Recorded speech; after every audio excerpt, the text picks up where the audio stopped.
Hello everyone! Welcome to another Eternal Deck Tech video. So you might have noticed recently there was a cool new promo spoiled, and so obviously I've got to make a video on it. That's Svetya, and we're going to be doing a little bit of Hooru Midrange. So I think a lot of people have come across lists that are similar to this recently because Svetya is really good. And there's a bunch of ways to build it. I've seen some TJP lists that have stand-togethers. There's a bunch of really cool things that you can do with it. But Svetya is just kind of bonkers, really. Not only is it a 4/4 for only 4 power, but it also has a summon ability that makes it so that your opponent can't play spells or weapons until your next turn. On top of all that, you also have a pay 8 ability and exhaust it to get all of the units from the top 4 cards of your deck and just discard the rest, which is not super relevant most of the time, but if the game goes really long, I've certainly done it quite a few times with many different Svetya decks at this point. And just the ability to stop your opponent from playing spells and weapons doesn't sound like a lot, but it ends up being really important. This list is going to take advantage of that a lot because it's going to be trying to be... I'm calling it a mid-range list, but it's really quite aggressive. And so what Svetya is going to allow you to do is to play into cards like Hailstorm and Harsh Rule. They're not going to be able to vanquish or, Eileen's Choice any of your units before you're just smashing them in the face again and again and again. If you can chain Svetya into Svetya, it shuts down so many lists where they just can't deal with what you're doing. Like, they can't Harsh Rule you, like I said. They can't Hailstorm or anything like that. So it's a really sweet little topper for a good aggressive curve.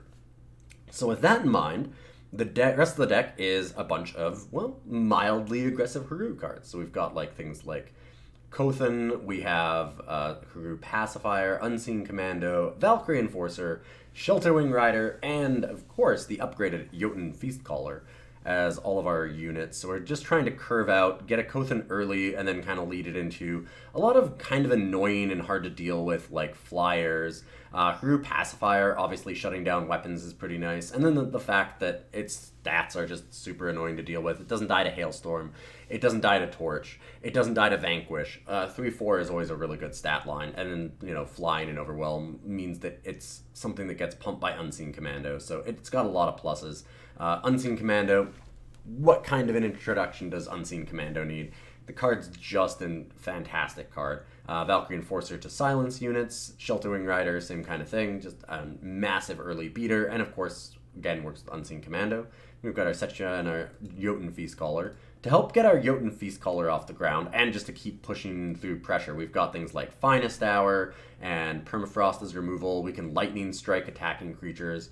And then we have a little bit of insurance, I would say, against super aggressive decks, because we're an aggressive deck, but we're not on the level of early Stone Scar kind of decks and Sky Crag, things like that. So we've got Lightning Storm to wipe out some of the early game boards that you can face. So I still like Lightning Storm there. It doesn't kill our Kothon, it doesn't kill our Unseen Commander or Valkyrie Enforcer like a Hailstorm would, so I'm running a couple Lightning Storms.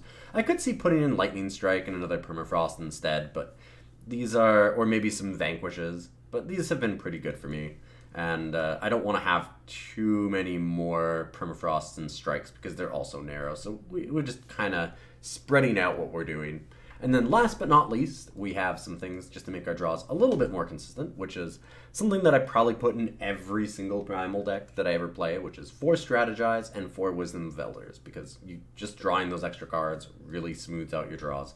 I mean, there are decks that don't need these, but I have a hard time moving away from the incredible card selection of Strategize, and, drawing extra cards is always pretty nice. So this is our list. I'm going to run it through a gauntlet, and we'll see how she does. I've been pretty impressed with it. It's been doing decent.